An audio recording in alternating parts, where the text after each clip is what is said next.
विश्वं दर्पणदृश्यमाननगरी तुल्यन्निजान्तर्गतं पश्यन्नात्मनि मायया बहिरिवोद्भूतं यथा निद्रया यस्साक्षात् कुरुते प्रबोधसमये स्वात्मानमेवाद्वयं तस्मै श्रीगुरुमूर्तये नमः इदं श्रीदक्षिणामूर्तये बीजस्यान्तरिवाङ्कुरो जगदिदं प्राङ्निर्विकल्पं पुनः मायाकल्पितदेशकालकलना वैचित्रचित्रीकृतं मायावीव विजृम्भयत्यपि महायोगी वयस्वेच्छया तस्मै श्रीगुरुमूर्तये नमः इदं श्रीदक्षिणामूर्तये तस्मै श्रीगुरुमूर्तये नमः इदं श्रीदक्षिणामूर्तये।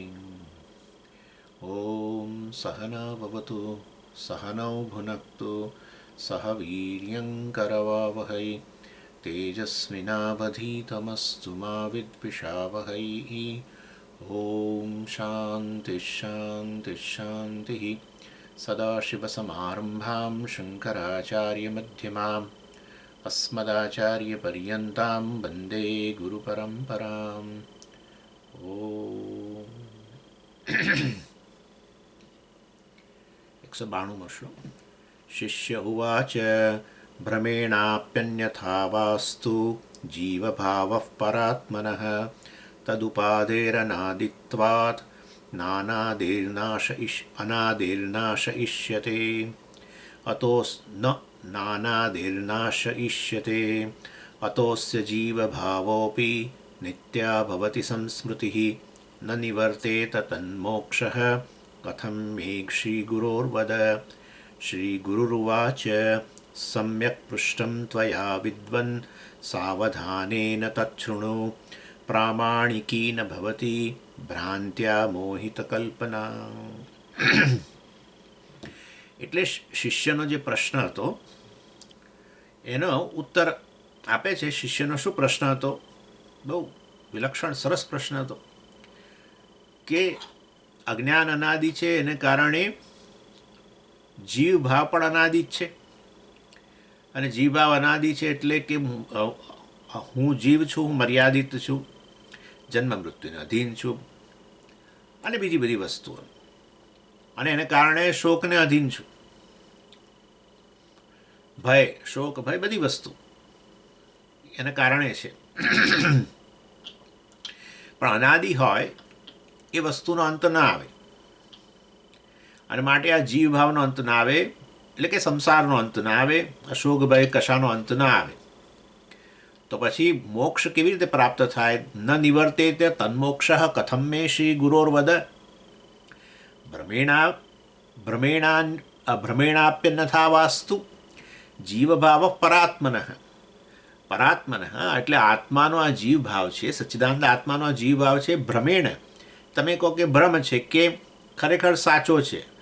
તદ ઉપાદેહે અનાદિત્વાદ એની ઉપાધિ આ અજ્ઞાન વગેરે જે છે એ અનાદિ હોવાને કારણે ન અનાદેહે નાશ ઈષ્યતે, અનાદિ વસ્તુનો નાશ કેવી રીતે થાય? અતોસ્ય જીવભાવોપી નિત્યા ભવતી સંસ્મૃતિ. અને માટે જીવભાવ જો આ રીતે નિત્ય હોય તો સંસ્મૃતિ એટલે કે સંસાર પણ નિત્ય છે, અને તો પછી સંસારની નિવૃત્તિનો કોઈ પ્રશ્ન જ નથી. અને તો પછી તન્મોક્ષ કથમ, મોક્ષ કેવી રીતે પ્રાપ્ત થાય? શ્રી ગુરોર્વદ, એ ગુરુજી આ વસ્તુ તમે મને સમજાવો. અને પછી ગુરુજીએ કહ્યું સમ્યક પૃષ્ઠમ ત્વયા વિદ્વન સાવધાનેન તત્શુણુ. એટલે હું સમ્યક પૃષ્ઠમ ત્વયા, હે વિદ્વાન, તે સરસ પ્રશ્ન કર્યો હે શિષ્ય. સમ્યક પૃષ્ઠમ ત્વયા, તારા દ્વારા સરસ પ્રશ્ન થયો. સાવધાનેન તત્શુણુ અર્થાત તું સાવધાનથી એનો ઉત્તર સાંભળ. પ્રામાણિકી ન ભવતી ભ્રાંત્યા મોહિત કલ્પના. અર્થાત આ વસ્તુ જે છે મોહિત કલ્પના, કલ્પના એટલે અધ્યારોપ, એ છે મોહિત કલ્પના એટલે કે તમે ભૂલથી કરેલો આ અધ્યારોપ જે છે. ભ્રાંત્યા, કારણ કે ભૂલથી અધ્યારોપ સમજ, અધ્યારોપ ભૂલથી જ હોય ના, એવું ન હોય. ભૂલથી ને આપણે જાણી જોઈને પણ અધ્યારોપ કરીએ. અને મેં તમને સમજાવ્યું ઉપાસનાની અંદર એક લિંગ હોય, ખાલી એક પથ્થરનું લિંગ છે, પણ આપણે કંઈ થોડું એવું કંઈ કે આ પથ્થરનો આટલો પથ્થરનો ટુકડો છે, હું એના પર ધ્યાન કરું છું, આવું તો કોઈ કહેતું જ નથી. હું શિવજીનું ધ્યાન કરું છું એમ કહે છે. એટલે કે એના ઉપર તમે શાનો અધ્યારોપ કર્યો? શિવજીનો, ભગવાનનો આરોપ કર્યો. એટલે એ રીતે ભૂલથી અધ્યારોપ પણ હોય ને જાણી જોઈને અધ્યારોપ પણ હોય. એટલે અહીંયા તો મોહિત કલ્પના, મોહિત એટલે ભૂલથી, કલ્પના એટલે અધ્યારોપ. એટલે આ રીતે અધ્યારોપ કર્યો છે ભૂલથી. એનું કારણ શું છે? ભ્રાંત્યા, અજ્ઞાનને કારણે. અને એ પ્રામાણિકી ન ભવતી, એ વસ્તુ પ્રામાણિક નથી. પ્રામાણિક એટલે પ્રમાણજન્ય નથી, એટલે કે જ્ઞાન નથી, એ વસ્તુ વાસ્તવમાં ફેક્ટ નથી, સત્ય નથી એમ. હવે આ વસ્તુ જરા આપણે વિસ્તારથી ચર્ચા કરવાની છે. એક વસ્તુ છે કે એટલે આપણે આ શ્લોકમાં જઈશું, કદાચ પછી આજે ન પણ જઈ શકીએ, પરંતુ આ વસ્તુ પર જરા સહેજ વધારે વિચાર કરવાની જરૂર છે. એટલે આ જે ઉત્તર આપ્યો આચાર્યએ અહીંયા, એ છે ને એ વસ્તુ એવી છે કે સંસારનું બહુ યુનિક, બહુ વિલક્ષણ સ્ટેટસ છે, અને એ રીતે મોક્ષનું પણ બહુ વિલક્ષણ સ્ટેટસ છે. એટલે એ રીતે આમ સામાન્ય જે દૃષ્ટિથી આપણે બધું જગતમાં વ્યવહારમાં જોઈએ છીએ ને જે કરીએ છીએ ને એના કરતાં આ જરા જુદી વસ્તુ છે. એના માટે આપણે આ વસ્તુને સમજવા માટે એક બેકગ્રાઉન્ડ, કે જેની અંદર બધા ધર્મો જે છે, જુદા વિવિધ પ્રકારના ધર્મો છે, જુદા પ્રકારના દર્શનો છે, એ બધા લોકોએ આમ તો મોક્ષની વાત કરે છે. એ થોડુંક બેકગ્રાઉન્ડ જરા આપણે જોવાની જરૂર છે. જે સામાન્ય રીતે આપણે ભારતીય દર્શનો વગેરે જે છે એની અંદર એ બધા દર્શનો વાસ્તવની અંદર કર્મને જાણે છે અને કર્મફળ જાણે છે. લૌકિક હોય કે વૈદિક હોય. લૌકિક કર્મથી લૌકિક કર્મફળ મળે. વૈદિક કર્મ કરો તો વૈદિક કર્મફળ એટલે કે સ્વર્ગ વગેરે, પણ એના પહેલાં પેલું પુણ્ય પાપ વગેરે. અને બધા કર્મ આમ તો વાસ્તવની અંદર મર્યાદિત છે, અને એ મર્યાદિત હોવાને કારણે કર્તા મર્યાદિત છે. અને કર્મ તમે એક સમયે કરો, એક સમય પૂરું થઈ જાય એટલે સમયની મર્યાદાએ હોય છે. અને બીજા કરતા જે સાધનો વાપરે કર્મ કરવા માટે, એ બધા સાધનો મર્યાદિત હોય છે. એટલે જે કંઈ તમે બાહ્ય સાધનો કે તમારી કર્મેન્દ્રિયો કે રીતે, મતલબ આ કર્મના બધા જ અંગો જે છે એ મર્યાદિત છે. માટે કર્મફળ જે ઉત્પન્ન થાય સ્વાભાવિક જ છે કે મર્યાદિત જ હોય. અને એનો અર્થ એવો થયો કે એ કર્મફળ જે છે એની શરૂઆત હોય છે, અને એ સમયમાં એ કર્મફળ નાશ પણ પામે છે. એટલે કર્મ પણ અનિત્ય છે, કર્મફળ અનિત્ય છે.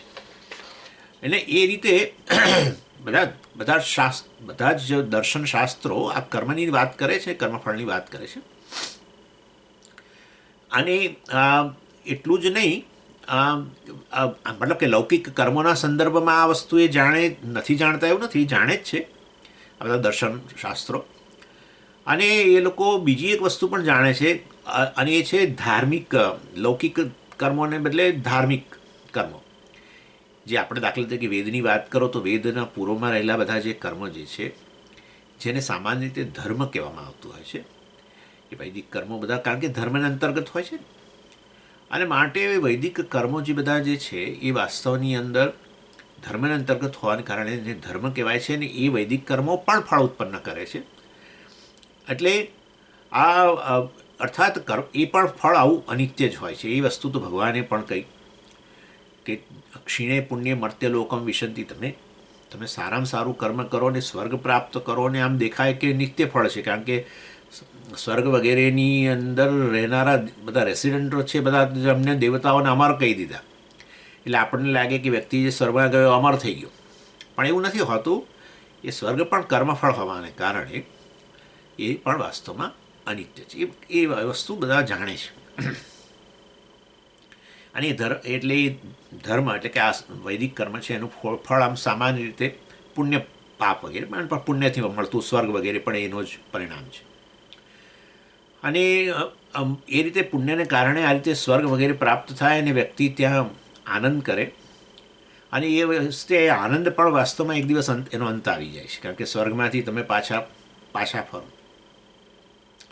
એટલે જે કંઈ ઉર્ધ્વલોક વગેરે પ્રાપ્ત કરો પુણ્યને કારણે એ પણ અનિત્ય છે. એટલે યદ યથા ઇહ તથા અમૂત્ર આ પ્રકારે કહેવામાં આવ્યું છે. યદ યથા ઇહ, જેવું અહીંયા છે એવું ત્યાં છે. એટલે જેવી રીતે તમે અહીંયા, એટલે અહીંયા તમે જે પણ કર્મ કરો અને કર્મફળ મેળવો એ અનિત્ય હોય છે, એવી રીતે તમે સ્વર્ગ વગેરે પણ પ્રાપ્ત કરો અને કર્મફળ રૂપે પુણ્યને લીધે, અને એ થાય છે પેલા વૈદિક કર્મો કરવાને કારણે, પણ એ પણ વાસ્તવની અંદર અનિત્ય છે.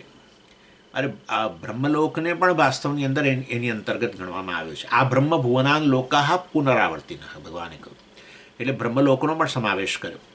બ્રહ્મલોકમાં જે જ્ઞાન પ્રાપ્ત કરે છે એ લોકો પછી મુક્ત થાય છે, એ તો આપણે કહીએ છીએ, એની વસ્તુ એ અહીં વાત નથી થતી, અર્થાત ક્રમમુક્તિ જે આપણે કહીએ છીએ તે.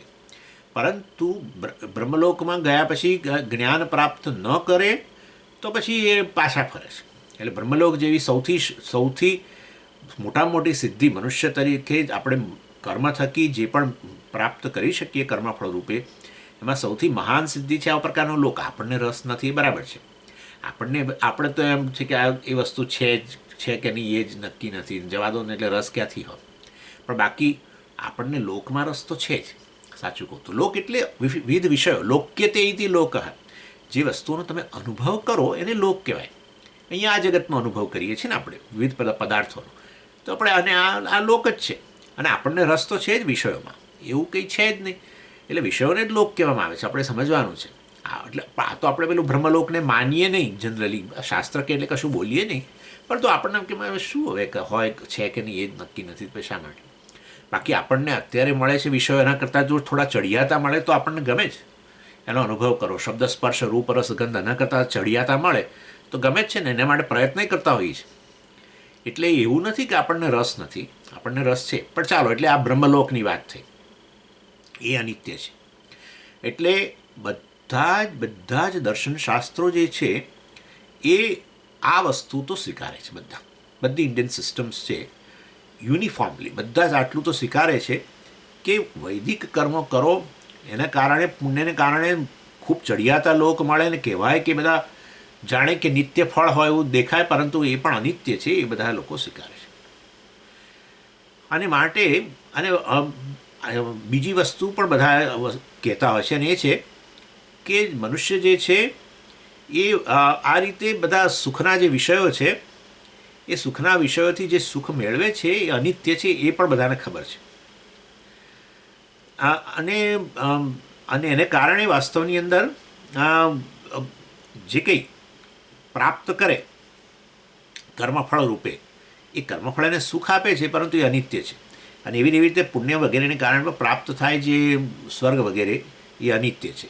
એ વસ્તુ બધા જાણે છે. અર્થાત તમે ધન વગેરે મેળવીને અહીંયા વિષયો મેળવો કે પુણ્ય વગેરે પ્રાપ્ત કરીને જે વિષયો મેળવો, અને એને કારણે જરૂર એમાંથી આનંદ મળે જ છે, એમાં કોઈ શંકા જ નથી, પરંતુ એ પણ અનિત્ય હોય છે. અને એ મતલબ કે તમે ગુમાવતા હોય છો. અને કોઈ વ્યક્તિ એમ કે દાખલા તરીકે કે મને જે આ બધું મળે છે ભલે ને અનિત્ય હોય, પરંતુ એ જે મળે છે આ અહીંયા લૌકિક કર્મ કરવાથી કે વૈદિક કર્મ કરવાથી જે પણ મળે છે એનાથી મને તો જે પણ આનંદ, ભલે તમે અનિત્ય કહેતા હો, પરંતુ એનાથી હું મને સંતોષ છે દાખલા તરીકે. તો વાસ્તવની અંદર તમારે પછી કોઈ બીજી ફિલોસોફીની જરૂર રહેતી નથી. કારણ કે તમે કહો, વ્યક્તિઓ પોતે જ કે મને આવી બધી ફિલોસોફીની મને બહુ ચિંતા નથી, નિત્ય સુખ વગેરે મોક્ષ વગેરેની એની મને કંઈ બહુ ચિંતા નથી. મને તો અનિત્ય ફળ મળે છે ને, અને હું કરતો રહીશ કર્મ, એને કારણે જ્યારે ત્યારે જે તે કર્મફળ મળશે એ કર્મફળને કારણે એને ભોગવવાને કારણે જે તે સુખ મળશે એનાથી મને સંતોષ છે. મને આ બધી ફિલોસોફીઓ કંઈ જોઈતી નથી. અને એ રીતે આ કેટલાય લોકોની આ ફિલોસોફી છે કે આ સારું જીવન છે, કે મેળવો કશું, એના કારણે આપણે આપણું જીવન સુધારો, આપણે જે સુખી થાવ, બહુ તો આપણી આસપાસનું થોડું વાતાવરણ સુધારો વગેરે, અને એને કારણે એક જીવન બહુ સુંદર રીતે જાય. એમાં આ બધી આવી ગીતાની ફિલોસોફી કે આ બીજું કોઈ પણ દર્શનશાસ્ત્રની ફિલોસોફી લાવવાની જરૂર નથી. અને તો પછી શાસ્ત્રની શરૂઆત કે દર્શનની શરૂઆત ક્યારે થાય? કે જ્યારે વ્યક્તિ જે આ પ્રકારે વસ્તુ મેળવતો હોય અને સુખી થતો પણ હોય, આનંદ પ્રાપ્ત કરતો હોય, પરંતુ એ આનંદ અનિત્ય છે અને એને કારણે વાસ્તવમાં એને એમ થાય કે આ રીતે સ્ટ્રગલ કરીને આનંદ મેળવવો જે અનિત્ય હોય એને કારણે સ્ટ્રગલ પાછી કરવી પડે. સુખનું આનંદ પ્રાપ્ત થયો કર્મફળ મેળવીને, પરંતુ પછી તમે જાણો છો એ તો જતો રહે છે, વળી પાછી સ્ટ્રગલ કરીને બીજું કંઈક મેળવો, વળી સ્ટ્રગલ કરીને બીજું મેળવો. એટલે આ અનિત્ય, મારે આનંદ કે સુખ પ્રાપ્ત કરવું છે એ આવું અનિત્ય નથી જોઈતું, નિત્ય સુખ જોઈએ છે. અર્થાત સંસારમાંથી મુક્તિ મારે હંમેશ માટે જોઈએ છે, મોક્ષ જોઈએ છે. મતલબ દાખલા તરીકે કોઈ વ્યક્તિને એ પ્રકારની ઈચ્છા હોય, નિત્ય સુખની ઈચ્છા હોય, સંસાર કે દુઃખ કે ભયમાંથી કે શોકમાંથી એને હંમેશ માટે મુક્તિ જોઈતી હોય, એવી વ્યક્તિ માટે પછી દર્શનશાસ્ત્ર ખુલ્લું થાય છે.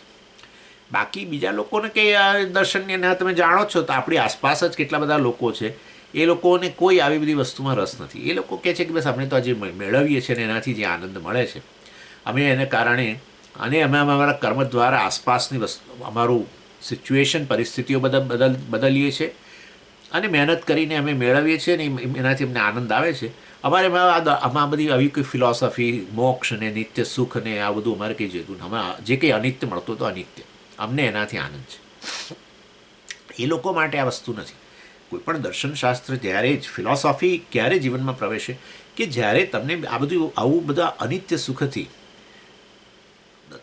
મુક્ત થઈને તમારે હંમેશ માટે સંસારમાંથી મુક્તિ જોઈતી હોય, મોક્ષ જોઈતો હોય, નિત્ય સુખ જોઈતું હોય, તો જ પછી આ દર્શનશાસ્ત્ર એ વ્યક્તિ માટે કામ લાગે છે. અને એ વ્યક્તિને પછી આપણે ભલે આપણા જેવો જ દેખાય અને છતાં પણ એ વ્યક્તિને આપણે મુમુક્ષુ કહીએ છીએ, જેને મોક્ષની ઈચ્છા છે. એટલો ફેર પડ્યો, એમાં બહારથી કશો ફેર નથી પડ્યો, એના અંતઃકરણની અંદર આ એને નિત્ય સુખની ઈચ્છા જન્મી છે, જેને મોક્ષ કહીએ છીએ. મોક્ષ એટલે મુક્તિ. મુક્તિ એટલે શેમાંથી મુક્તિ? સંસારમાંથી મુક્તિ, દુઃખ શોક વગેરેમાંથી, ભય વગેરેમાંથી હંમેશ માટે મુક્તિ. એટલે જ્યારે જ્યારે કર્મ કરીને કર્મફળ મેળવીએ ત્યારે આપણે પણ દુઃખમાંથી મુક્ત બનતા જ હોઈએ છીએ. દુઃખ શોક ભયમાંથી ક્ષણ માટે મુક્ત બનતા હોઈએ છીએ અને આપણે સુખી થતા હોઈએ છીએ, આનંદ મેળવતા હોઈએ છીએ. અને એવું તો પછી રોજે રોજ ઊંઘી જઈએ ત્યારે પણ જો સારી ઊંઘ આવે તો આપણને સુખ પ્રાપ્ત થતું જ હોય છે. પરંતુ એ વ્યક્તિ જે છે વાસ્તવની અંદર એને ઈચ્છા છે કે ભાઈ મારા જીવનમાં હવે મારે આ સંઘર્ષ કરવો નથી. મારે સુખ મારા માટે સૌથી શ્રેષ્ઠ વસ્તુ છે, બધા માટે સુખ શ્રેષ્ઠ વસ્તુ છે, સૌથી ઇમ્પોર્ટન્ટ વસ્તુ છે. પરંતુ મને તો નિત્ય સુખ જોઈએ અને માટે એટલે કે મારે મોક્ષ જોઈએ. અને ત્યારે વાસ્તવમાં આ દર્શનશાસ્ત્રોનો પ્રવેશ થાય છે. એની એટલે મુમુક્ષુ એવો છે કે અત્યારના જીવન જે એનું છે એ જીવનની ઘરેડ, કર્મ કરવું અને કર્મફળ મેળવવું, કર્મ કરીને ધન મેળવો અને ધનથી સુખના વિષયો ખરીદો વગેરે જે પણ, એ બધાથી વાસ્તવમાં એ રાજી નથી. મુમુક્ષુ એને કહેવાય. અને એટલે કે અને એ કર્મો કોઈ પણ પ્રકારના હોય, મેં કહ્યું પ્રમાણે વૈદિક કર્મો હોય કે વાસ્તવની અંદર આ બધા લૌકિક કર્મો હોય. એને કારણે કે ઇવન હું તો કહું છું મોરલ લાઈફ હોય, આપણે જીવનમાં મૂલ્યોનું પાલન કરતા હોઈએ, એને કારણે પણ આપણા મનમાં સંઘર્ષ ઓછો હોય જ, ડેફિનેટલી હોય. એટલે એ બધાને કારણે આનંદ હોય છે ખરો, પરંતુ એ ટકતો નથી. થોડીક ક્ષણો હોય છે, વળી પાછું કંઈક બીજું ઉત્પન્ન થાય, વળી પાછું સ્ટ્રગલ. એટલે આ વ્યક્તિ આ પ્રકારના જીવનથી, મુમુક્ષુ વ્યક્તિ આ પ્રકારના જીવનથી એ અસંતુષ્ટ છે. એને તો એમ છે કે જીવનમાં હવે નિત્ય સુખ જોઈએ, ભયમાંથી હંમેશ માટે મુક્તિ જોઈએ, શોકમાંથી હંમેશ માટે મુક્તિ જોઈએ, અલ્પતામાંથી, ઉણપમાંથી મારે પરમેનન્ટ મુક્તિ જોઈએ છે. એ એને મોક્ષ કહેવાય ને. એવી ઈચ્છનાર વ્યક્તિને આપણે અહીંયા મોક્ષ કહેતા હોઈએ છીએ. અને એના માટે બધા દર્શનશાસ્ત્રો ખુલ્લા થાય છે. આપણે જે વાત કરી રહ્યા છીએ હવે, અર્થાત એ વ્યક્તિ માટે, અને એમાં પ્રત્યેક દર્શનશાસ્ત્ર જે છે એ મોક્ષની વાત કરે છે. હવે સમજો, એ દરેકે દર્શનશાસ્ત્ર મોક્ષની જ વાત કરે છે. સામાન્ય રીતે સંસારની અંદર મોક્ષની વાત ન હોય, અર્થાત આપણા આ બધું જે જીવન બહાર જે ચાલી રહ્યું છે એમાં કોઈ આવું મોક્ષની વાત ન હોય. તમે આવું કોઈ દર્શનશાસ્ત્રનું પુસ્તક હાથમાં લો તો પછી તમને આવી આ મોક્ષની કંઈક વાત તમને જોવા મળે. અને અને એ લોકો બધા જ દર્શનશાસ્ત્રોવાળા મોક્ષની વાત કરે છે, પરંતુ એ કહે છે કે મોક્ષ જે છે એ બીજા બધા કર્મફળ કરતાં એ વાસ્તવમાં જુદા પ્રકારનું ફળ છે. મોક્ષ જે છે બીજા બધા ધર્મફળ કરતાં, પુણ્યનું જે ફળ મળતું હોય છે એના કરતાં પણ જુદું છે. તો જ રસ પડે ને, કારણ કે પેલી વ્યક્તિ જે છે મુમુક્ષુ છે એને એ બધું તો એના જીવનમાં જોયું છે કે કર્મ કર્યું, કર્મફળ મેળવ્યું ને આનંદ થયો વગેરેને, પરંતુ વળી પાછો ભય શોક ને બધું એનું એ જ હોય છે. અથવા તો વૈદિક કર્મ કરનારને પણ ખબર હોય આ વસ્તુ કે આ જે કંઈ આપણે ફળ મેળવીશું, ફલગુતયા લીયતે ઇતિ ફલમ, જે પણ ફળ મેળવીશું એ તો ફળ વાસ્તવની અંદર સમયમાં ઉત્પન્ન, કાળમાં ઉત્પન્ન થયું છે, માટે કાળમાં નાશ પામવાનું જ છે, એ સ્વર્ગ હોય કે ગમે તે હોય. એટલે આ રીતે વાસ્તવની અંદર બધા દર્શનશાસ્ત્રોએ આવું તો પ્રોમિસ આપવું પડે કે મોક્ષ એવી વસ્તુ છે કે જે વાસ્તવની અંદર સામાન્ય કર્મફળ જે તમે અથવા એટલે કે લૌકિક વૈદિક કર્મફળ કરતાં જુદી વસ્તુ છે, અનિત્ય નથી. ઇન્ક્લુડિંગ ક્રિશ્ચિયાનિટીએ પણ આ વાત કરવી પડે. અને એટલા માટે ક્રિશ્ચિયાનિટીની અંદર આ સ્વર્ગની વાત કરે, એ લોકો સ્વર્ગમાં જાઓ એટલે એને મોક્ષ ગણે. અને એ સ્વર્ગ પણ એ લોકો હંમેશા કે ઇટર્નલ હેવન, આવા શબ્દો તમે કદાચ સાંભળ્યા હોય, અર્થાત નિત્ય સ્વર્ગ. અર્થાત એકવાર ત્યાં ગયા પછી તમારા જીવનમાંથી દુઃખ હંમેશ માટે જતું રહેશે. તો જ રસ પડે ને, નહીં તો બાકી તો બધું એના જીવનમાં એણે જોયેલું જ છે. એટલે આ રીતે બધા જ ધર્મો, આપણે તો હું તો ઇન્ડિયન સિસ્ટમ્સની વાત કરું છું, પરંતુ બધા જ ધર્મો જે આ મોક્ષની વાત કરતું હોય, બધા દર્શનશાસ્ત્રો કહો, ધર્મ કહો, એ લોકોએ એવું તમને કશુંક પ્રોમિસ કરવું પડે કે જે નિત્ય હોય.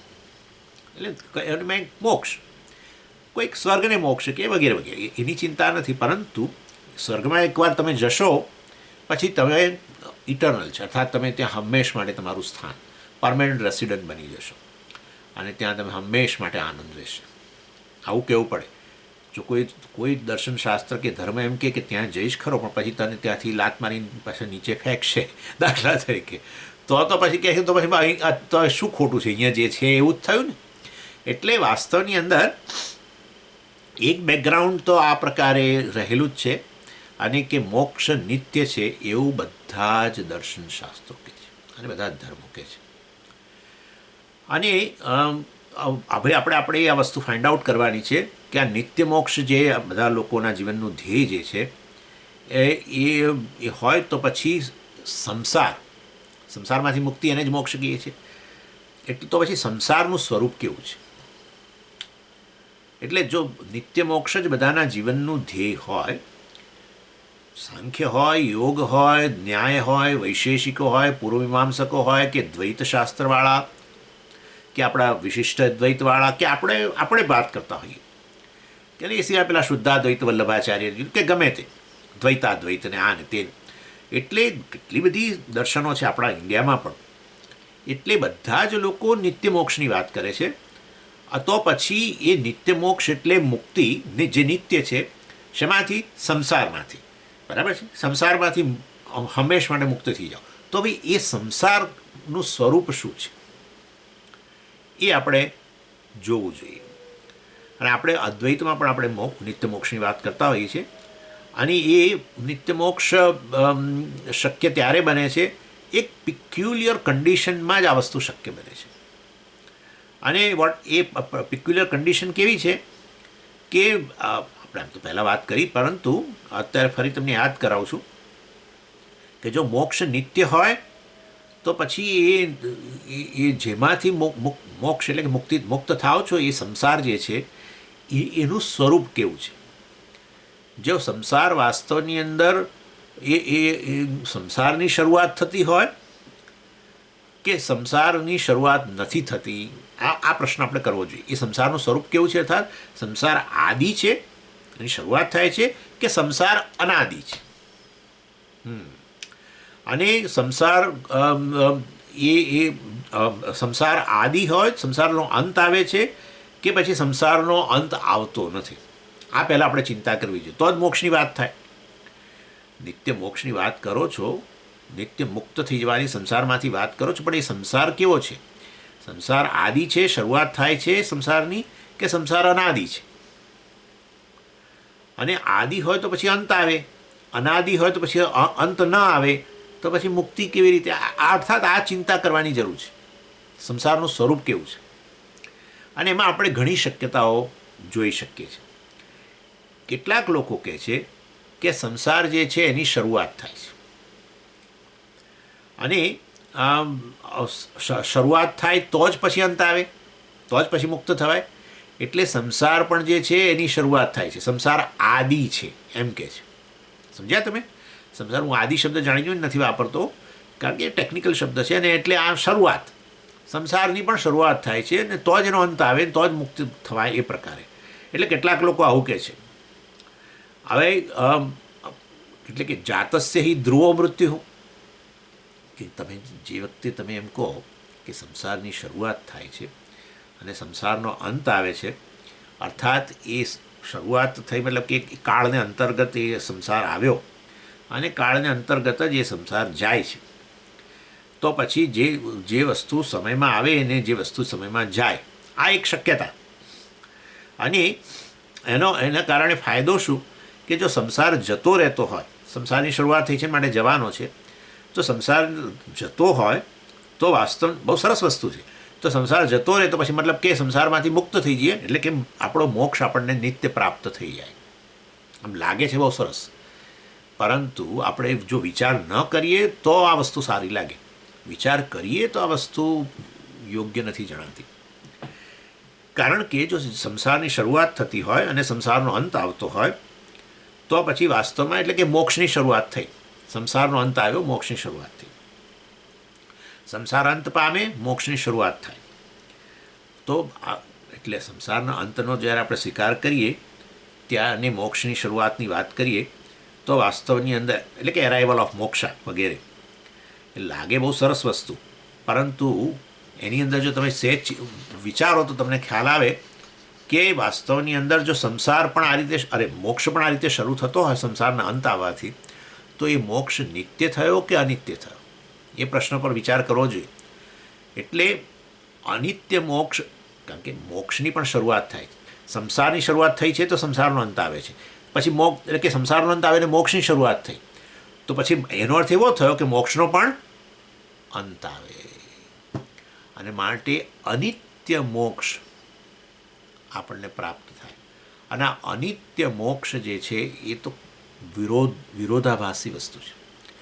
મોક્ષની જે શાસ્ત્રો વાત કરે છે, ગમે તે, મેં તમને હમણાં જ ક્રિશ્ચિયાનિટીનું ઉદાહરણ આપ્યું કે જે લોકો કહે છે સ્વર્ગમાં જવું મોક્ષ છે, સ્વર્ગમાં આનંદ વગેરે, અને એ કેવો છે ઇટરનલ, એ તો બધાએ કહેવું જ પડે. મોક્ષ એટલે નિત્ય વસ્તુ, આટલું તો કહેવું જ પડે. દુઃખમાંથી મુક્તિ થોડાક દિવસ માટે કે હંમેશ માટે, નેચરલી હંમેશ માટે, તો જ પછી હું શાસ્ત્ર પાસે જઉં. થોડા દિવસ માટે કે થોડા કલાકો માટે તો અત્યારે મારો અનુભવ છે. એટલે વાસ્તવની અંદર દુઃખ શોક ભયમાંથી નિવૃત્તિ જે બધા ઈચ્છે છે એ પરમેનન્ટ માટે, પરમેનન્ટ ઈચ્છે છે. માટે તો આ દર્શનોનો આ સહારો લે છે. અર્થાત દર્શનો શાસ્ત્રો જે કહે છે એ સાધનો અપનાવવા તૈયાર છે જેથી કરીને નિત્ય મોક્ષ પ્રાપ્ત થાય. પણ જો સંસારનો અંત આવતો, સંસારની શરૂ એટલે કેટલાક લોકો કહે છે સંસારની શરૂઆત થાય છે અને એનો અંત આવે છે, બહુ લાગે સરસ, બરાબર છે, જેની શરૂઆત થાય એનો અંત આવે, જાતસ્ય ધ્રુવો મૃત્યુ, બરાબર છે. પરંતુ સંસારની શરૂઆતથી સંસારનો અંત આવ્યો એટલે મોક્ષની શરૂઆત થઈ, તો પછી મોક્ષની શરૂઆત થતી હોય તો પછી મોક્ષનો પણ અંત આવે, અને તો પછી વાસ્તવમાં અનિત્ય મોક્ષ પ્રાપ્ત થાય. અને એ વાસ્તવમાં અનિત્ય મોક્ષ પાછો એ પાછા કે પેલું આપણા બધા કર્મફળ જે હોય છે એ જે એના કરતાં જુદી વસ્તુ છે, મોક્ષ એ તો નિત્ય વસ્તુ છે, એ હવે રહ્યું નહીં, કારણ કે કર્મફળ અનિત્ય છે. લૌકિક કર્મ કરો તો એ કર્મફળ પણ પ્રાપ્ત થાય, અનિત્ય છે. વૈદિક કર્મ કરીને પુણ્ય કરીને તમને સ્વર્ગ વગેરે મળે એ પણ અનિત્ય છે. એ બધા કરતાં અમે તમને જે આ મોક્ષની વાત કરીએ છીએ એ જુદા પ્રકારનો છે, તો નિત્ય છે. તો આ નિત્ય રહ્યો નહીં. એટલે વાસ્તવની અંદર અનિત્ય મોક્ષ જે છે એ પ્રાપ્ત થાય. અને એટલે વાસ્તવની અંદર આ વસ્તુ પર સહેજ ચિંતન કરતાં આપણને ખબર પડે કે ખરેખર એ વસ્તુ યોગ્ય નથી. અને સંસારનો શરૂઆત થઈ, સંસારનો અંત આવ્યો, મોક્ષની શરૂઆત થઈ, મોક્ષનો અંત આવ્યો. મોક્ષનો અંત આવ્યો તો પછી શેની શરૂઆત થાય? સંસારની શરૂઆત થાય. અને માટે વાસ્તવની અંદર આ કોઈ આ કોઈ હું તમને આ બધું આ ચર્ચા કરીને હું તમને બતાવવા માગું છું કે વેદાંતનું દર્શન આ જગતની અંદર અત્યંત યુનિક વસ્તુ છે, જેનો એ લોકો કલ્પના પણ નથી કરી શકતા અને જેને એ લોકો નકારીએ નથી શકતા એવી વસ્તુ છે. આ તો આપણે સમજવા માટે કરીએ છીએ, એમને તો જે હવે જે કહેવું હશે કે વાંધો નથી એમને એમને પ્રમાણે, પરંતુ આ કંઈક યુનિક વસ્તુ છે. આપણું મન છે ને લોલક જેવું જ છે, શરૂઆત થાય તો એનો અંત આવે, જેની શરૂઆત ન થાય એનો અંત ના આવે, બસ. એટલે જો એટલા માટે તો પ્રશ્ન આવ્યો, જેની શરૂઆત નથી થઈ. તમે કહ્યું કે જ્ઞાન અનાદિ છે, એના કારણે જીવભાવ અનાદિ છે, એના કારણે સંસાર અનાદિ છે, તો પછી એનો અંત ના આવે અને સંસારનો અંત ના આવે તો પછી મોક્ષ કેવી રીતે મોક્ષની વાત કરવાનો જ પ્રશ્ન ઊભો નથી થતો એમ. એટલે એના સંદર્ભમાં હું આ ચર્ચા કરી રહ્યો છું. જે શિષ્યએ પ્રશ્ન કર્યો ને એના સંદર્ભમાં આ ચર્ચા કરીએ છીએ. એટલે સંસારની શરૂઆત, સંસારનો અંત, મોક્ષની શરૂઆત, મોક્ષનો અંત, વળી પાછો સંસાર વગેરે. એટલે નિત્ય મોક્ષ જેવી વસ્તુ રહે નહીં, અશક્ય બની જાય આવો એપ્રોચથી. આદિ અંતવાળો સંસાર હોય તો ઓકે. તો આપણે હવે બીજી શક્યતા પર વિચાર કરવો જોઈએ. સંસાર મતલબ કે આ સંસારની શરૂઆત નથી, અનાદિ છે. એટલે આત્મા અનાદિ છે, એવી રીતે સંસાર એ અનાદિ છે. તો પછી બીજો પ્રોબ્લેમ શું થશે કે જો એનો જે વસ્તુની શરૂઆત જ ન હોય તો એ વસ્તુ કે એનો અર્થ એવો થયો કે એના પર કાળે પ્રભાવ નથી પાડ્યો. શરૂઆત થઈ મતલબ કે શું? કાળને અંતર્ગત. અંત આવે કાળને અંતર્ગત. જેની શરૂઆત જ નથી થઈ, તમે કહો છો અનાદિ છે, તો પછી એના પર કાળની અસર નથી. આત્માની જેમ સંસાર પર પણ કાળની અસર નથી. અર્થાત કાળના પરિબળો, કાળરૂપી પરિબળ એના પર અસર કરી શકતો નથી, એનો અંત લાવી શકતો નથી. સર આટલી માટે એનો અર્થ એવો થયો કે સંસાર જે અનાદિ છે, કાળની મર્યાદાથી પર છે, કાળરૂપી પેરામીટર એના પર અસર નથી કરતો, તો પછી હવે એનો અંત આવવાનો નથી. જેનો અંત આવ્યો એને આપણે શું કહીએ છીએ? કાળે એના પર અસર કરી. એટલે વાસ્તવની અંદર સંસારનો અંત ન આવે. એટલે સંસારની જે લોકો એવું કે સંસાર અનાદિ છે એ લોકો માટે સંસાર હવે અંત વગરનો બની ગયો. અને તો પણ વાસ્તવની અંદર સંસારનો અંત ના આવે તો પછી મોક્ષની તો વાત ક્યાં રહી? હું સંસારી છું અને વાસ્તવમાં અનાદિ સંસારી છું, તો પછી હવે સંસારી હંમેશ માટે રહેવાના છે. તો એટલે બંને રીતે શાસ્ત્રો નકામા છે. એ જ વાત કરવાનો છું આગળ. બંને રીતે શાસ્ત્ર નકામા છે. સંસાર શરૂઆત થતી હોય ને સંસારનો અંત આવતો હોય ને મોક્ષની શરૂઆત થતી હોય તો પછી મોક્ષનો અંત આવવાનો છે. તોય પછી એવા શાસ્ત્રો ભણવાનો કોઈ અર્થ નથી, દર્શનોનો કોઈ ઉપયોગ નથી. અને સંસાર અનાદિ હોય તો પછી એનો અંત જ નથી આવવાનો. એટલે કે હું સંસારી રહેવાનો જ છું, ભય શોક વગેરે બધું રહેવાનું જ છે, તોય ભણવાનો કોઈ અર્થ નથી. આ દર્શન શાસ્ત્રો પાસે જવાની જરૂર નથી. અને તો પછી બસ બીજું શું, ખાઈ પીને મજા કરો, બસ હવે છૂટા થઈ જઈએ. આપણે ક્લાસ પૂરો ત્યારે જ કરી દઈએ. જોયું તમે? બે જ વસ્તુ શક્ય. આપણું મન જ આ રીતે વિચારે, જેની શરૂઆત એનો અંત, જેની શરૂઆત ન થાય એનો અંત નહીં. અને જો સંસારને આ રીતે ગણ્યો તો પછી ફિલોસોફીની કોઈ જરૂર નથી. કોઈ કશું જ કામ ન કરે. ગમે ભણવું હોય ભણો, જે કરવું કરો, સંસારનો અંત નહીં આવે, કારણ કે સંસાર અનાદિ છે. એટલે પ્રથમ આપણે જે વિચાર્યું સંસારની શરૂઆત અને સંસારનો અંત, તો પછી મોક્ષની શરૂઆત ને મોક્ષનો અંત. એ રીતે મોક્ષ શું બની ગયો? પહેલાં એમાં પહેલો જે આ પહેલા ગ્રુપના લોકો જે એમણે કહ્યું એ લોકોની દૃષ્ટિએ મોક્ષ કેવો બની ગયો? અનિત્ય બની ગયો. અને અનિત્ય મોક્ષ કહેવાય જ નહીં, કારણ કે મોક્ષ શબ્દ જે છે એ ટેકનિકલ શબ્દ છે અને એ મોક્ષ શબ્દનો બધા જ દર્શનશાસ્ત્રોમાં અર્થ નિત્ય વસ્તુ તરીકે જ કરવામાં આવે છે.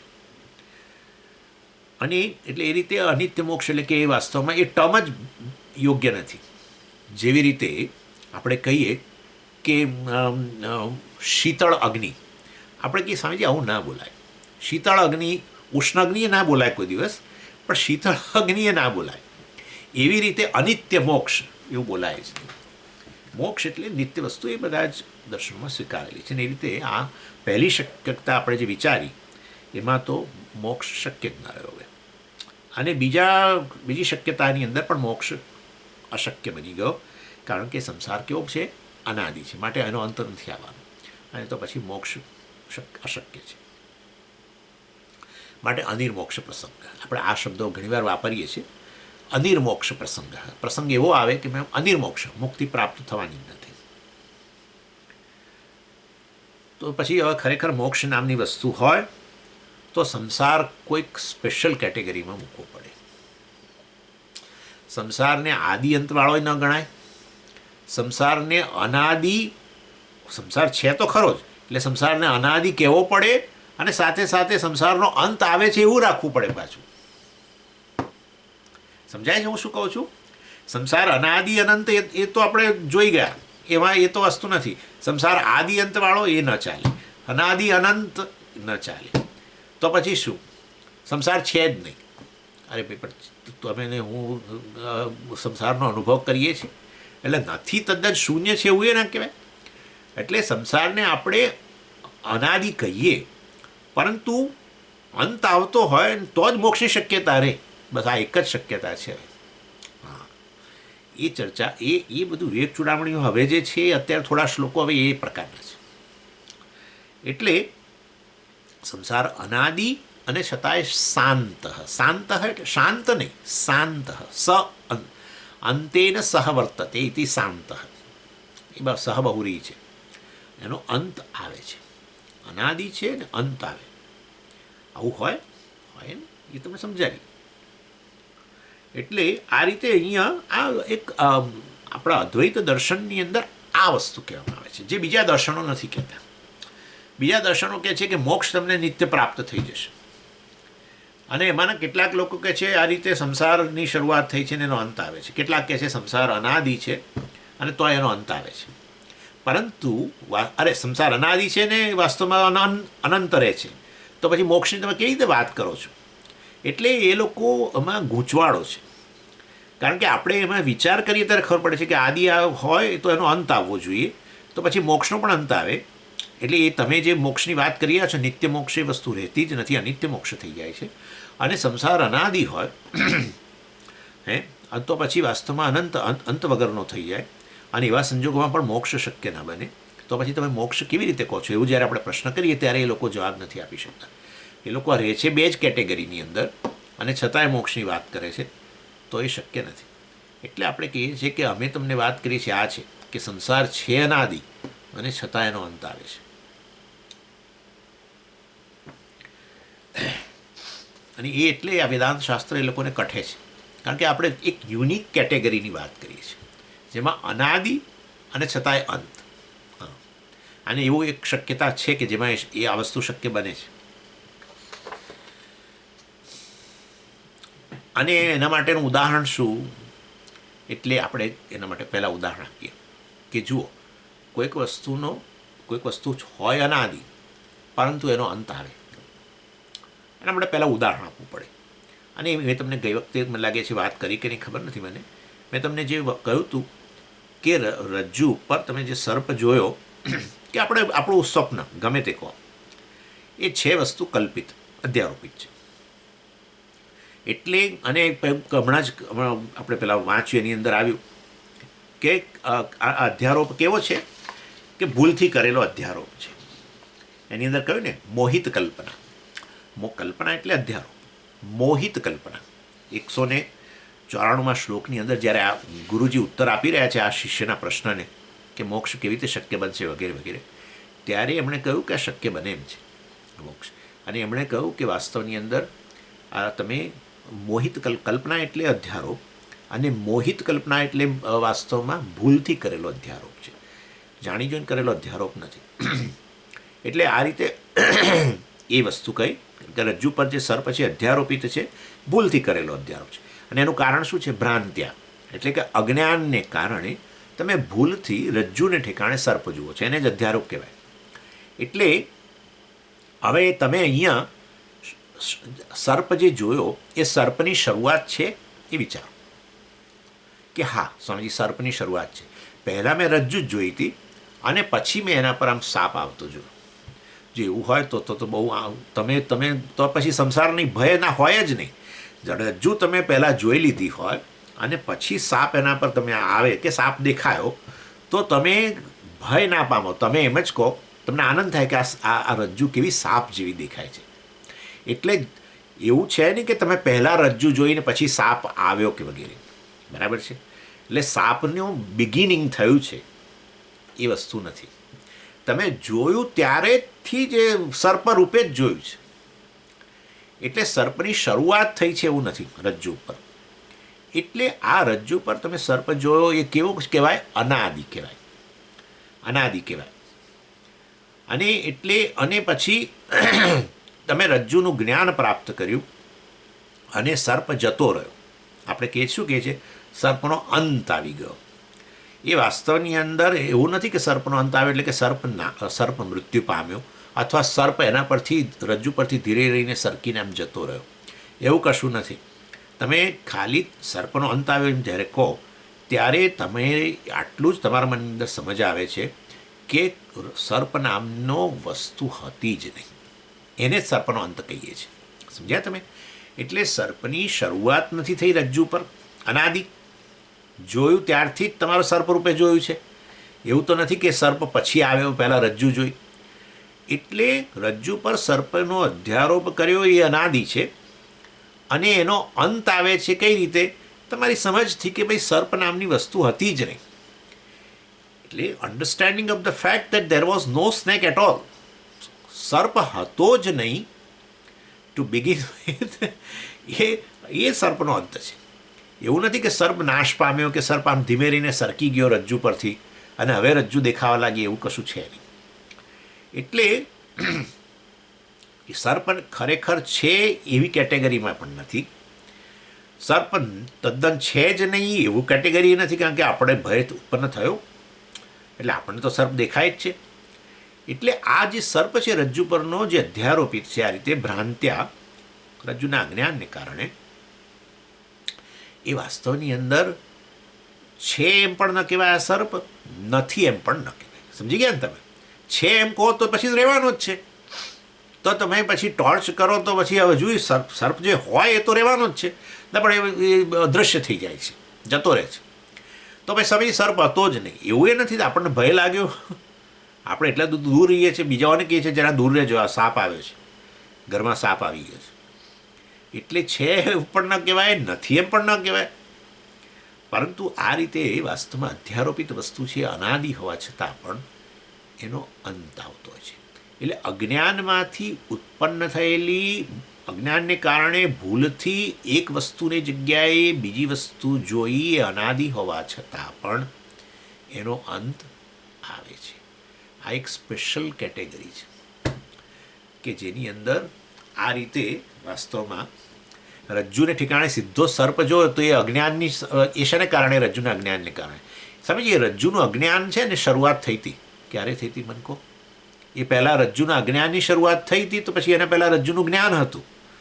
જો રજ્જુનું જ્ઞાન હોય તો પછી અજ્ઞાન આવ્યું કેવી રીતે રજ્જુનું? સમજી ગયા? એટલે રજ્જુ વિષયક અજ્ઞાન એ તમારું અનાદિ, જેને કારણે રજ્જુને ઠેકાણે સર્પ જો એ અનાદિ, પરંતુ છતાંય સર્પનો અંત આવે છે. કારણ એ સર્પનો અંત આવો જ છે તમારી સ્પષ્ટ સમજ કે સર્પ નામની વસ્તુ હતી જ નહીં, એ સર્પનો અંત છે. નહીં કે સર્પ નાશ પામવો કે સર્પ જતો રહેવો કે કશું નહીં. જતો રહે તો સર્પ તો ખરેખર હોવો જોઈએ, અને એ તો રજ્જુ પરનો સર્પ છે એવું ના બોલાય, રજ્જુને ઠેકાણેનો અધ્યારોપ ના બોલાય, સાચો સર્પ હોય તો. એની એટલે આ રીતે આ વસ્તુ આ પ્રકારની કેટેગરીની છે. આપણે આત્માની ખરેખર વાસ્તવમાં આત્મા વિષયક અજ્ઞાનને કારણે આત્માને બદલે, સચ્ચિદાનંદ આત્માને બદલે આપણે શેનો અધ્યારોપ કરીએ છીએ? શરીર મન બુદ્ધિનો એના પર અધ્યારોપ કરીને હું જીવ છું, અર્થાત જીવ પણ અધ્યારોપિત છે. અને આત્મવિષયક જ્ઞાન અનાદિ છે, એને કારણે જીવત્વ પણ અનાદિ છે. પરંતુ જેમ રજ્જુનું જ્ઞાન પ્રાપ્ત કરતાં જ સર્પ નાશ પામે છે, સર્પનો અંત આવી જાય છે, એવી ને એવી રીતે આત્મવિષય જ્ઞાન પ્રાપ્ત કરતાં જ આ જીવત્વ જે એક ભ્રમ જ છે સર્પની સમાન, એનો અંત આવી જાય છે. અને એ રીતે વાસ્તવની અંદર મુક્ત બની જઈએ છીએ. હું મુક્ત છું, સચ્ચિદાનંદ છું, એવું જ્ઞાન આપણે પ્રાપ્ત કરીએ છીએ. આ રીતે આ વસ્તુને સમજાવાય છે. એટલે આ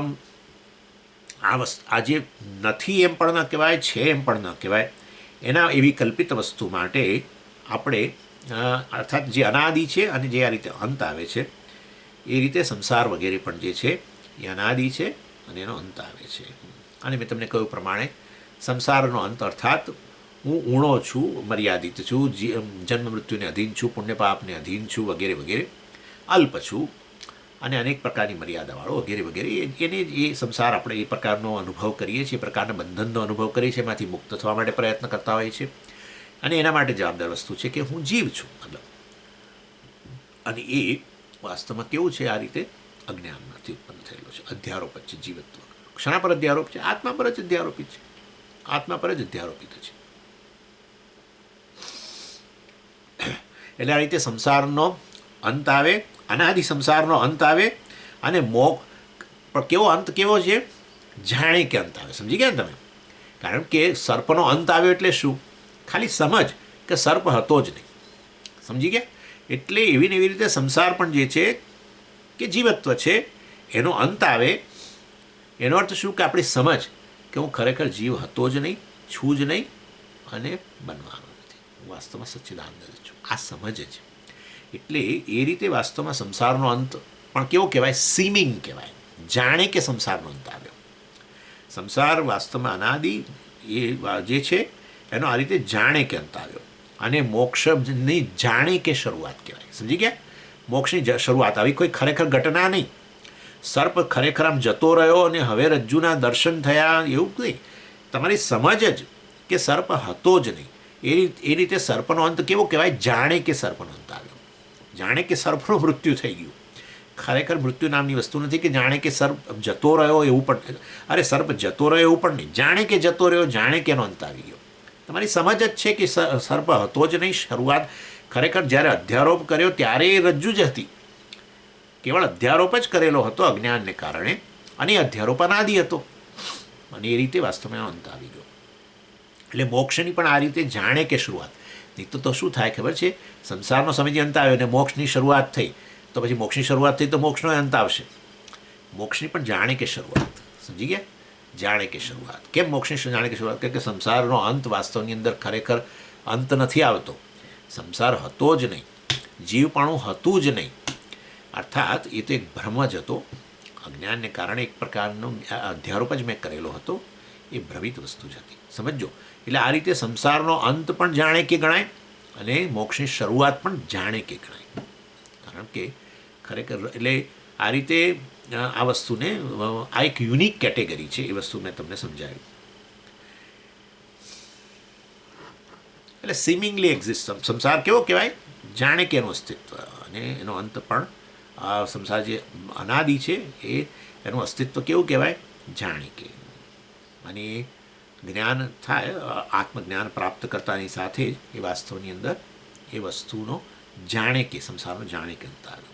નહીં તો સંસારનો ખરેખર અંત આવે, મોક્ષની ખરેખર શરૂઆત હોય તો પછી મોક્ષનો પણ ખરેખર અંત આવી જાય. સમજાય છે હું શું કહું છું? એટલે જાણે કે અંત સમજાવવામાં આવે છે. કેવળ જ્ઞાનથી જ સંસારનો અંત આવી ગયો. એટલે ખરેખર સાચે સાચ કંઈક ઘટના બને છે સંસારનો અંત આવવા રૂપી, એનું મૃત્યુ થવા રૂપી. જેમ પેલા સર્પનું મૃત્યુ થવા રૂપી ઘટના, કે સર્પનું જતા રહેવા, રજ્જુને છોડીને જવા રૂપી કોઈ ઘટના એવું કશું જ નથી. ખાલી તમે ટોર્ચ કરતાની સાથે જ તમે આટલું કહો છો કે સર્પ હતો જ નહીં. એટલે સર્પનો અંત કેવો કહેવાય? જાણે કે કહેવાય. એમ. એટલે આ પિક્યુલર કેટેગરી છે કે જેની આ રીતે વાસ્તવની અંદર કે જેને એટલે રજ્જુ પરના સર્પને આપણે કઈ કેટેગરીમાં મૂકીએ છીએ? મિથ્યા કેટેગરીમાં. જેની શરૂઆત પણ નથી થઈ અને જેની શરૂઆત પણ નથી, જે અનાદિ છે, અને જેનો આ રીતે અંત આવે છે, જ્ઞાનથી અંત આવી જાય છે. એ વસ્તુ મિથ્યા કેટેગરી. નથી એમ પણ ન કહેવાય. સર્પ નથી એમ પણ ન કહેવાય. સર્પ છે એમ પણ ન કહેવાય. સર્પ જાણે કે છે. અને એ સર્પનું જાણે કે અસ્તિત્વ શેના કારણે જણાય છે? અજ્ઞાનને કારણે. કલ્પિત વસ્તુ છે. એવી કલ્પિત વસ્તુ હંમેશા અનાદિ હોય. આ રીતે ભૂલ કરી અનાદિ. એવું નહોતું કે એના પહેલાં કશું જ્ઞાન હતું ને હવે જતું રહ્યું પછી પાછું અજ્ઞાનથી તમે બીજું જુઓ છો. રજ્જુનું જ્ઞાન હતું અને હવે એ જતું રહ્યું, અને હવે મને અજ્ઞાન આવ્યું પાછું રજ્જુનું, અને પછી હવે હું સર્પ જોઉં છું. આવું નથી. જુઓ છો ત્યારથી જ તમે સર્પ રૂપે જ જુઓ છો. એટલે એ રીતે અનાદિ છે. એટલે પરંતુ જ્ઞાનથી એનો અંત આવી જાય છે. એટલે જાણે કે જ અંત કેવો પડી ગયો. જેની ખરેખર શરૂઆત થાય એનો ખરેખર અંત આવે. પણ આ તો અનાદિ છે, પણ છતાંય શાંત છે, અંત આવી જાય છે. આ એક સ્પેશિયલ કેટેગરી છે. એની કેટેગરી છે મિથ્યા. મિથ્યા વસ્તુ આવી હોય, જે અનાદિ હોય પરંતુ અંત આવે. જીવપણું પણ અનાદિ છે, જીવ અનાદિ છે એમ કહો તો વાંધો નથી, પરંતુ મિથ્યા છે. મિથ્યા છે એટલે કે એનું સત્ય અધિષ્ઠાન હોવું જ જોઈએ, જેવી રીતે સર્પનું, રજ્જુ. હા, એટલે મિથ્યા કહ્યું એટલે શૂન્ય નહીં. એટલે મિથ્યા વસ્તુ હવે આપણે મિથ્યા સમજ્યા, બસ. એટલે તમે ટોર્ચ કરી ત્યારે તમે ખબર પડી કે સર્પ મિથ્યા છે, સર્પનો અંત આવી ગયો ત્યાં છે. આ રીતે એનીવે આપણે આટલે સુધી રાખીએ છીએ. પછી ચર્ચા આનો 194મો શ્લોક મારે તમને જે સમજાવવાનો છે એ પછી હવે આવતી વખતે સમજાવીશું. ઓમ પૂર્ણમદ પૂર્ણમિદમ પૂર્ણાત પૂર્ણમુદચ્યતે પૂર્ણસ્ય પૂર્ણમાદાય પૂર્ણમેવાવશિષ્યતે. ઓમ શાંતિ શાંતિ શાંતિ. હરિ ઓમ શ્રી ગુરુભ્યો નમઃ. હરિ ઓમ.